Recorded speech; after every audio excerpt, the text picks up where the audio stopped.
ప్రస్తుతం మనతో పాటు బీఆర్ఎస్ నేత జగన్మోహన్ రావు ఉన్నారు. మాట్లాడించే ప్రయత్నం చేద్దాం. చెప్పండి, బీఆర్ఎస్ పార్టీని టార్గెట్ చేస్తూ విచారణల పేరు మీద ఇబ్బందులు పెడుతున్నారంటూ కూడా చర్చ నడుస్తూ ఉంది. ఎట్లా చూస్తారు? నిన్న మధ్యాహ్నం గౌరవ మాజీ మంత్రి హరీష్ రావు గారు నైని కోల్ బ్లాక్ టెండర్కి సంబంధించినటువంటి రేవంత్ రెడ్డి గారి బావమరిది సృజన్ రెడ్డి గారి పాత్ర గురించి పత్రికాముఖంగా అందరూ కూడా స్పష్టం చేయడం జరిగింది. అదే రోజు సాయంత్రం ఈ రాష్ట్ర ప్రభుత్వం పనిగట్టుకొని హరీష్ రావు గారికి నోటీసులు ఇచ్చి పసలేనటువంటి ఆ ఫోన్ ట్యాపింగ్ కేసులో సుప్రీంకోర్టు సైతం దాన్ని రూల్ అవుట్ చేసినటువంటి ఆ కేసులో హరీష్ రావు గారికి నోటీసులు ఇచ్చి ఈరోజు హాజరు కావాలని చేయడం అనేది ఇది కక్ష సాధింపు చర్యగా ఈరోజు రాష్ట్రంలో ఉన్నటువంటి ప్రతి ఒక్కరు కూడా భావిస్తూ ఉన్నారు.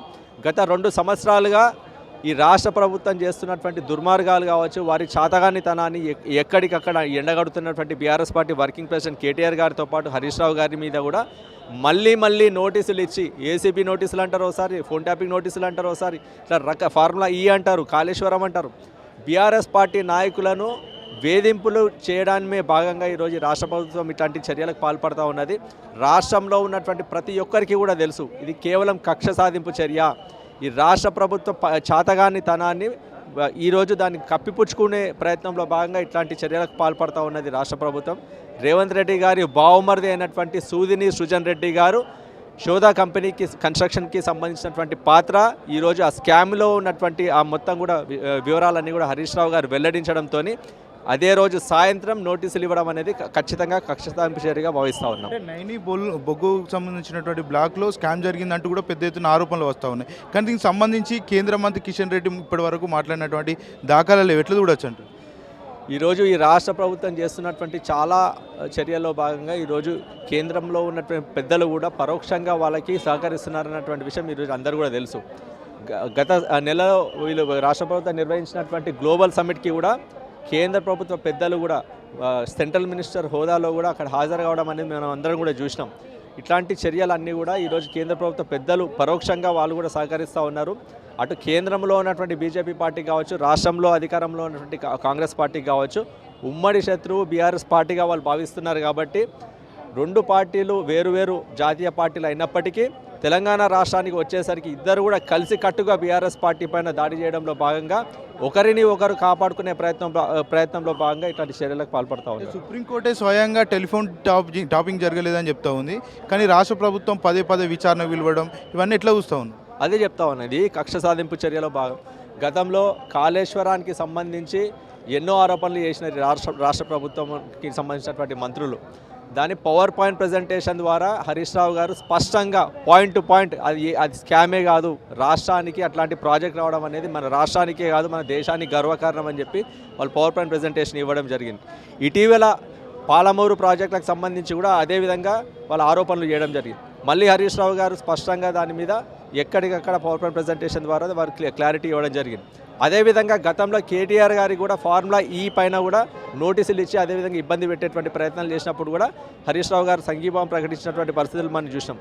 ఇట్లా హరీష్ రావు గారు నిన్న మధ్యాహ్నం ఈ కోల్ బ్లాక్ టెండర్లకు సంబంధించినటువంటి స్కామ్ వివరాలు బయటపెట్టడంతో అదే రోజు సాయంత్రం కావాలని కక్షగట్టి వాళ్ళకు అంటినటువంటి మరక నుండి బయటపడే ప్రయత్నంలో భాగంగా ఇట్లాంటి నోటీసులు ఇచ్చి ప్రయత్నం చేస్తూ ఉన్నారని అందరూ కూడా భావిస్తారు. రేవంత్ రెడ్డి మాట్లాడుతూ తెలంగాణలో ఉన్నటువంటి బీఆర్ఎస్ జెండాలన్నీ కూడా కూల్స్తామని చెప్తా ఉన్నారు. నిజంగానే ఆ ముఖ్యమంత్రి స్థాయిలో ఉన్నటువంటి వ్యక్తి అలా మాట్లాడడం ఎట్లా చూడొచ్చు అంటారు? ఈ విచక్షణ కోల్పోయి మాట్లాడుతున్నటువంటి మాటలు రానున్నటువంటి మున్సిపల్ ఎన్నికలు కావచ్చు, తదుపరి రానున్నటువంటి GHMC ఎన్నికలలో వాళ్ళ ఓటమి వాళ్ళకు కళ్ళ కట్టినట్టు ముందే కనిపిస్తూ ఉన్నది. కాబట్టి ఆ భయంలో ఆ విచక్షణ కోల్పోయి ఆ భయంతో ఇట్లాంటి చర్యలకు ఇట్లాంటి మాటలు మాట్లాడుతున్నటువంటి పరిస్థితి ఈరోజు ముఖ్యమంత్రిని మనం చూస్తూ ఉన్నాము. బీఆర్ఎస్ పార్టీ గద్దెలు కాంగ్రెస్ పార్టీ నాయకులు గులగొట్టడం కాదు, ఈరోజు కాంగ్రెస్ పార్టీ గద్దెలనే గ్రామాలలో పట్టణాలలో ఈరోజు ప్రజలు గులగొట్టడానికి మున్సిపల్ ఎన్నికలలో గులగొట్టడానికి సిద్ధంగా ఉన్నారు. ప్రజలు ఇవ్వబోయేటువంటి తీర్పుతోని వాళ్ళు దిమ్మ తిరిగిపోయేటువంటి తీర్పు ప్రజలు ఇవ్వబోతా ఉన్నారని చెప్పి గ్రహించినటువంటి ఈ రాష్ట్ర ప్రభుత్వం ముఖ్యమంత్రి గారు ఇట్లాంటి స్టేట్మెంట్లు ఇస్తా ఉన్నారు. ఏముంటుంది ఇవాళ సిట్టు విచారణ అనేది ఒక డైవర్షన్ పాలిటిక్స్ అనేది మొత్తం తెలంగాణ ప్రజలందరూ కూడా చర్చించుకుంటున్న అంశము. నిన్న మా మాజీ మంత్రివర్యులు సీనియర్ నాయకులు హరీష్ రావు గారు ఈ రాష్ట్ర ప్రభుత్వం చేస్తున్న అవినీతి అక్రమాలపైన ఈ యొక్క రాష్ట్ర ప్రభుత్వంలో ఉన్న దండుపాల్యం మూట క్యాబినెట్ అంటే దండుపాల్యం మూట.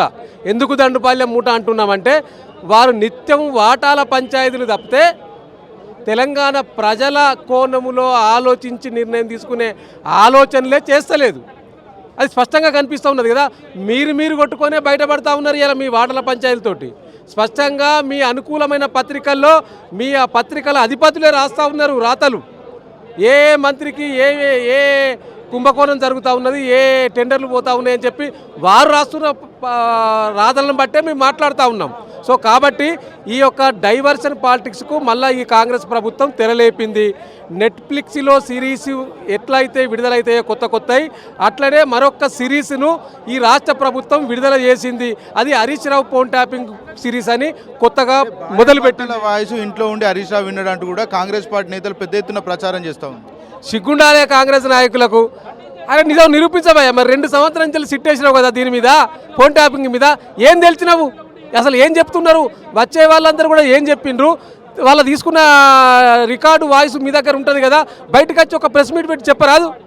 ఎవరు ఏం చెప్పకుండా లీకులు ఇస్తూ ప్రతిపక్ష పార్టీని టార్గెట్ చేస్తూ అసలు విషయాలను మాట్లాడనీయకుండా ఇలా ఈ రాష్ట్ర ప్రభుత్వం చేస్తున్న దొంగ విషయాలను, ఈ దోచుకునే విషయాలను ప్రజల ముందట ఉంచితే ఆ యొక్క గొంతును నొక్కడానికి, ప్రతిపక్ష గొంతు లేకుండా చేయడానికి, భయభ్రాంతులకు గురి చేయడానికి చేస్తున్న డ్రామా తప్పితే ఇలా వాస్తవం ఉన్నదా? నిజంగా వాస్తవం ఉంటే చెప్పు. మరి 2 సంవత్సరాల నుంచి ఏం తెలిసినవు? అరే స్వయంగా ఈ ప్రభాకర్ రావు ఎవరైతే ఉన్నారో ఈ యొక్క ఫోన్ ట్యాపింగ్లో వారికే సుప్రీంకోర్టు బెయిల్ ఇచ్చింది కదా.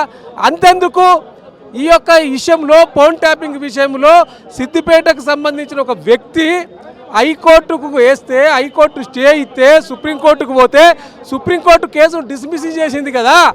ఇదే ఫోన్ ట్యాపింగ్ సంబంధించింది కదా, ఈ రిలేటెడ్ సబ్జెక్టే కదా. మరి మళ్ళా కొత్తగా ఈ యొక్క ఫోన్ ట్యాపింగ్లో నోటీస్ ఇవ్వడం ఏంది? ఎందుకు ఇచ్చిండ్రు అంటే నోటీసు, మొన్న మా హరీష్ రావు గారు ఈ యొక్క రాష్ట్రానికి ఈ సిట్టుకు సంబంధించిన విచారణాధికారి ఎవరైతే ఉన్నారో, ఎందుకు నువ్వు అసలు విషయాలు పక్కన పెట్టి అనవసర విషయాలు వేసుకుంటున్నావు, ఆ కాంగ్రెస్ కండో కప్పుకోరాదు అన్నాడు. రెండవది ఏంది, ఈ జరుగుతున్న దొంగతనాల మీద, దోపిడీల మీద మీరు ఎందుకు సిట్టు విచారణ చేస్తలేరని ప్రశ్నించిండు.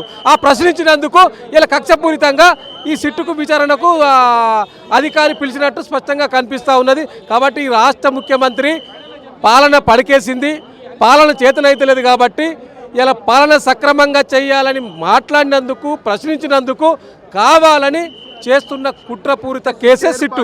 రేవంత్ రెడ్డి ప్రమేయమే లేదు, రేవంత్ రెడ్డి అసలు సిట్ వేసినటువంటి విషయం కూడా తెలియదు అని చెప్తా ఉన్నాడు. మరి ఈ సిట్లో రేవంత్ రెడ్డి ప్రమేయం కనుక లేకుంటే ఈ రాష్ట్ర ముఖ్యమంత్రి గారు వైఫల్యం చెందినట్టే. ఈ రాష్ట్ర ముఖ్యమంత్రి పాత్ర, ఈ రాష్ట్రానికి హోంమంత్రి, రాష్ట్రానికి ముఖ్యమంత్రి రేవంత్ రెడ్డి, మరి ఆయన పాత్ర లేకుండా సిట్ ఎట్లు ఎత్తారు మొన్న అధికారి చెప్పిన విషయాలను బట్టి చూస్తే? కాబట్టి ఇవాళ ఇది సర్కారా సర్కస్ అన్నట్లున్నది. ఈ మొత్తం యొక్క ఈ రాష్ట్ర ముఖ్యమంత్రి యొక్క వైఫల్యం స్పష్టంగా కనిపిస్తూ ఉన్నది. అట్టర్ ఫెయిల్ అయిపోయింది రాష్ట్ర ముఖ్యమంత్రి పాలనలో. కాబట్టి దాని నుంచి తప్పించుకోవడానికే ఇట్లాంటి సిట్టు విచారణల పేరు మీద కాలయాపన చేయడం తప్పితే ప్రజలకు ఇచ్చిన వాగ్దానాలపైన ఈ రాష్ట్ర ప్రభుత్వం ఫోకస్ చేస్తలేదు. ఫోకస్ చేయనీయకుండా చేయడానికి, ప్రతిపక్షాన్ని డైవర్షన్ చేయడానికి చేస్తున్న డ్రామానే. తప్పకుండా ఇది న్యాయం మీద మాకు నమ్మకం ఉన్నది, చట్టాలంటే గౌరవం ఉంది. కాబట్టి తప్పకుండా న్యాయస్థానాల ద్వారా చట్టాల మీద నమ్మకంతో మేము ముందుకెళ్తాం. తప్పకుండా ఇట్లాంటి ఎన్ని కేసులు పెట్టినా, ఎన్ని కుట్రలు చేసినా వాటన్నిటి కూడా ఛేదిస్తాం. ప్రజలకు ఇచ్చిన వాగ్దానాల విషయంలో ఈ కాంగ్రెస్ ప్రభుత్వాన్ని, కాంగ్రెస్ పార్టీని వేటాడుతాం. ప్రజల ముందుకు తీసుకొచ్చి దోషిగా నిలబెట్టడం మాత్రం తప్పదు. వీళ్లకు కరోనా దెబ్బలు తప్పవు, ఉల్లిగడ్డ దెబ్బలు తప్పవు ఒక అన్నట్టు ఈ ఉన్నటువంటి బీఆర్ఎస్ గద్దెలని కూడా కొలుస్తామంటూ స్వయంగా ముఖ్యమంత్రి రేవంత్ రెడ్డి వ్యాఖ్యలు చేశారు. ఎట్లా చూస్తారు? ముఖ్యమంత్రి రేవంత్ రెడ్డికి గుర్తు చేసుకోవాల్సింది ఏంటంటే, నువ్వు కూల్స్తానన్న దిమ్మెల దగ్గరనే ఒకనాడు అదే దిమ్మె దగ్గర ఉండి ఫోటో దిగినావు. అదే దిమ్మెనికి రాజకీయ భవిష్యత్తు ఇచ్చిందన్న విషయం మర్చిపోయినావు రేవంత్ రెడ్డి గారు. సో కాబట్టి నీ పిట్ట బెదిరింపులకు, నీ యొక్క ప్రేలాపనలకు భయపడేటోడు ఎవరు లేడు. ముట్టుకో చూద్దాం, బీఆర్ఎస్ పార్టీ గద్దెలను, దిమ్మెలను ముట్టుకో చూద్దాం, భస్మం అయిపోతావు. ఇలా మా పార్టీ శ్రేణులు 60 లక్షల మంది యొక్క కుటుంబ సభ్యులు ఈ పార్టీకి ఉన్నారు. తెలంగాణ ఉద్యమంలో నుంచి పుట్టిన పార్టీ బీఆర్ఎస్ పార్టీ. కాబట్టి బీఆర్ఎస్ పార్టీ దిమ్మెలను కూల్చారంటే, అది ముఖ్యంగా నువ్వు ఇచ్చిన పిలుపు ఎవరికి ఇచ్చినావు? తెలంగాణకు 2 నాలుకల ధోరణిని ప్రదర్శించి తెలంగాణ ద్రోహిగా మారిన ఆనాటి టీడీపీ పార్టీ శ్రేణులకు నువ్వు పిలిపిస్తున్నావు. నువ్వు కాంగ్రెస్ ముఖ్యమంత్రివా, టీడీపీ ముఖ్యమంత్రివా? సిగ్గుండాలే కాంగ్రెస్ నాయకుల కన్నా. మీ నాయకుడు ముఖ్యమంత్రి గారు మాట్లాడిన విధానం వేదిక మీద టీడీపీని శ్రేణులకు పిలిపివ్వడం ఏందండి? సిగ్గులేని చర్య కాకుండే అంటే నీ నీ నీ అణువున నీ గుండెల్లో కూడా మీ నాయకుడు, మీ గురువు గారు చంద్రబాబు నాయుడు యొక్క ఆత్మ అంతా చంద్రబాబు గారిది, శరీరం మాత్రమే కాంగ్రెస్ అన్నట్టు ఇలా వారి యొక్క ప్రవర్తన తీరు కనిపిస్తూ ఉన్నది. ఎన్ని రోజులు ఉండడు, భవిష్యత్తులో ఇలా బయట విశ్లేషకులు చెప్తున్న ప్రకారం బట్టి భవిష్యత్తులో ఈ యొక్క రాష్ట్రంలో తెలుగు కాంగ్రెస్, భారతీయ కాంగ్రెస్ రాబోతా ఉన్నది. దానికి నాయకుడు రేవంత్ రెడ్డి కాబోతున్నట్టు స్పష్టంగా కనిపిస్తూ ఉన్నది. బ్లాక్ లో పెద్ద ఎత్తున అవినీతి జరిగిందంటూ కూడా ప్రచారం నడుస్తూ ఉంది. కానీ దీనికి సంబంధించి కేంద్ర మంత్రి కిషన్ రెడ్డి స్పందించినటువంటి దాఖలాలు ఎక్కడ కూడా కనబడట్లేదు. నిజంగా బీజేపీ పార్టీకి చిత్తశుద్ధి ఉంటే, బీజేపీ కాంగ్రెస్ కొల్యుడు కాకపోయి ఉంటే, మరి యొక్క బొగ్గుకు సంబంధించిన నైని బొగ్గు కుంభకోణం కావచ్చు, లేకపోతే గతంలో అనేక కుంభకోణాలలో వారి బామ్మర్ది సూదిని సృజన్ రెడ్డికి సంబంధించి అంటగట్టిన టెండర్లు కావచ్చు, వీటిపైన తేల్చాలని చెప్పి ఇప్పటికే మా నాయకుడు హరీష్ రావు గారు చెప్పిండ్రు. నిజంగా నీకు చిత్తశుద్ధి ఉంటే కిషన్ రెడ్డి గారు కేంద్ర బొగ్గు గనుల శాఖ మంత్రిగా సిబిఐ విచారణ చేపట్టాలి, దోషులను శిక్షించాలని మేము డిమాండ్ చేస్తున్నాం. ఒకవేళ శిక్షించకుంటే, విచారణ చేపట్టకుంటే దీంట్లో మీ పాత్ర కూడా ఉన్నదని చెప్పి ప్రజలు భావించే అవకాశం ఉంటుంది. కాబట్టి మీ చిత్తశుద్ధిని నిరూపించుకోవాల్సిన అవసరం అయితే ఇలా బీజేపీ పార్టీకి, ముఖ్యంగా కేంద్ర బొగ్గు గనుల శాఖ మంత్రి కిషన్ రెడ్డి గారికి అయితే ఉన్నది. ఈ కేసులకు భయపడి బీఆర్ఎస్ పార్టీ వెనక్కి తగ్గే అవకాశాలు ఏమైనా ఉంటాయంటారా? ఇట్లాంటి కేసులకు జైళ్లకు బెదిరించే పార్టీ, బెదిరింపు చర్యలకు పాల్పడే పార్టీ కాంగ్రెస్ అయినా ఆ బెదిరింపులకు భయపడేటోడు ఎవడు ఇక్కడ లేడు.